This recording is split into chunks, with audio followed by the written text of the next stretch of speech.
इसके बाद चलते हैं हम यहाँ पे, देखिए inverse of other trigonometric function, है ना। तो अब इन्वर्स का ये इस प्रकार से डोमेन और रेंज के लिए और प्रिंसिपल वैल्यू यहाँ पे बताया हुआ है। देखिए इस प्रकार से फंक्शन है, जैसे y इक्वल फंक्शन में फलन, डोमेन मीन्स प्रांत, रेंज मीन्स परिसर, प्रिंसिपल वैल्यू ब्रांच मीन्स यानी मुख्य मान की शाखा, है ना। ये 1-2 नंबर से पूछा जाता है, जरूर पूछा जाता है principal value inverse trigonometric function में।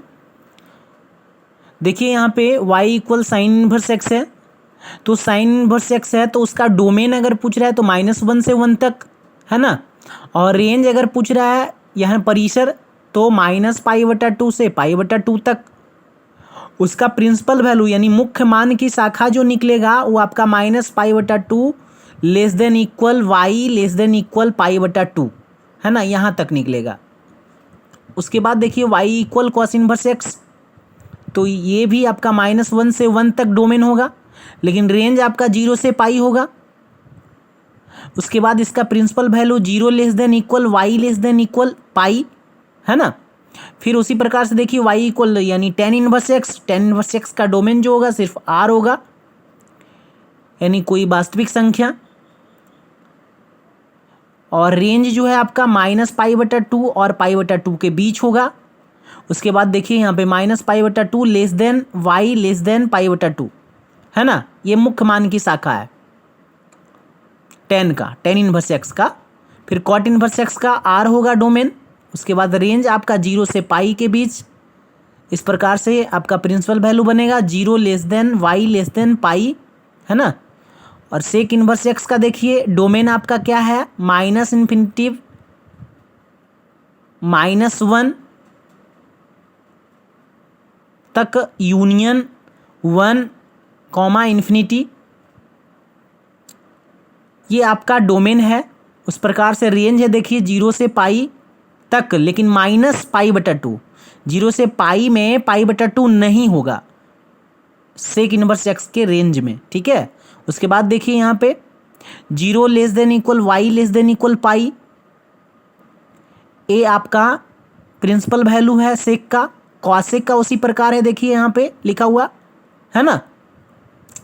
यहाँ पे देखिए ये डोमेन है इस प्रकार से -∞ -1 यूनियन 1 ∞, और आपका रेंज है -π/2 से π/2, बट -0 यानी इसमें -π/2 और π/2 तक में 0 नहीं होना चाहिए, ये चीज़ ध्यान रखिएगा। रेंज में कॉसेक इन्वर्स एक्स का आपका प्रिंसिपल वैल्यू देखिए इस प्रकार से -π/2 less than equal y less than equal π/2, तो यहाँ पे आप देख रहे होंगे। उसके बाद देखिए यहाँ पे क्या है, कुछ बेसिक बताए हैं। बहुत लोग जो है 90 तक तो याद रहता है सबको, है ना, sin 90 cos 90 tan 90 तक सबको याद रहता है। इस प्रकार से तो हम एक ट्रिग्नोमेट्रिक फंक्शन में एक यूनिट सर्किल बताएं आपको, यूनिट सर्किल पूर्ण रूप से आपका, है ना। देखिए यहाँ पे यूनिट सर्किल इसका नाम है ना। देखिए हम एक ग्राफ के मैटर में बनाए हैं इसको। एक ग्राफ कैसे बनाया जाता है, x डैश y डैश, उसके बाद एक सर्किल खींचे हैं और इस सर्किल में देखिए 4 भाग बन गए हैं, 1 2 3 4, ये चतुर्थांश में ही चल रहे हैं, है ना। तो फर्स्ट ये हो गया 0 से 90 तक में फर्स्ट क्वाड्रेंट, 90 से आपका 180 तक आपका क्या सेकेंड क्वाड्रेंट, 180 से आपका 270 तक थर्ड क्वाड्रेंट, 270 से लेके 360 तक यानी फोर्थ क्वाड्रेंट। तो यहाँ पे आप देख रहे हैं जैसा कि, तो देखिए यहाँ पे क्या किए हम कि 0 से लेकर के 90 तक में कितने मान होते हैं वो सभी मान को निकाल करके और सबका यहाँ पे लिख दिए हैं। जैसे कि x बराबर यानी यूनिट रेडियस में आप जाइएगा तो इस प्रकार से देखिए, इस प्रकार से एक ये सर्किल है, तो इसमें देखिए ये इस प्रकार से ये आपका मान लीजिए ये सेंटर है, इससे एक इकाई गया हुआ है, ये इकाई पे ये आपका ये आधार पे लंब डाले गए हैं, ये आधार ये आपका है। तो ये जो देख रहे हैं ये इस प्रकार से जो ये लाइन खींचा गया है ऐसे, इसको हम लोग x मान लेते हैं, है ना, और इसको हम लोग क्या मान लेते हैं, y, है ना, y मान लेते हैं। तो ये x और y है, तो ये एक इकाई पे है ना, यूनिट है ना, इकाई 1। तो यहाँ पे देख सकते हैं जैसा कि आप अगर निकालते हैं यहाँ पे कि भाई ये तो थीटा बन गया आपका, तो ये थीटा के सामने एंगल ये आपका साइन थीटा अगर निकालते हैं तो साइन थीटा इक्वल क्या होता है, लंब बटा कर्ण। तो लंब कितना y और कर्ण कितना 1, तो y बटा 1 मतलब y, यानी y इक्वल कितना साइन थीटा, ध्यान रखिए। उसके बाद देखिए यहाँ पे कॉस थीटा ले रहे हैं, तो कॉस थीटा ये लंब हो गया, ये आधार, तो आधार बटा कर्ण, आधार मतलब x बटा 1 मतलब 1 से डिवाइड, यानी x इक्वल कॉस थीटा। तो एक कोऑर्डिनेट पॉइंट भी बन गया आपका, ये कोऑर्डिनेट पॉइंट बन गया यहाँ पे एक पॉइंट बना x, y, है ना, x, y बन गया, है ना, कोऑर्डिनेट पॉइंट। तो x equal cos theta, y equal sine theta. तो देखिए यहाँ पे उसी प्रकार से हम बैठाते चले गए हैं 0 से लेके 90 तक में। देखिए आप 0 से 90 तक में आपका कितना मान है, तो 30, 45, 60, है ना, और ये 90। तो यहाँ 0, तो यहाँ पे 30 डिग्री को पाई बटा 6 बोलते हैं, 45 डिग्री को यानी पाई बटा 4 बोलते हैं, 60 डिग्री को यानी 60 डिग्री को पाई बटा 3 बोलते हैं। इस प्रकार से 30, 45 और 60 डिग्री, इस प्रकार से आपका पाई बाई 6 और पाई बाई 4, पाई बाई 3। इसका देखिएगा यहाँ पे साइन 0 से लेके चलते हैं। यहाँ पे देखिए ये आपका क्वाड्रेंट, इस यानी मेन पॉइंट आपका ये मूल बिंदु 0 है, तो 0 ये 1 है मान लीजिए।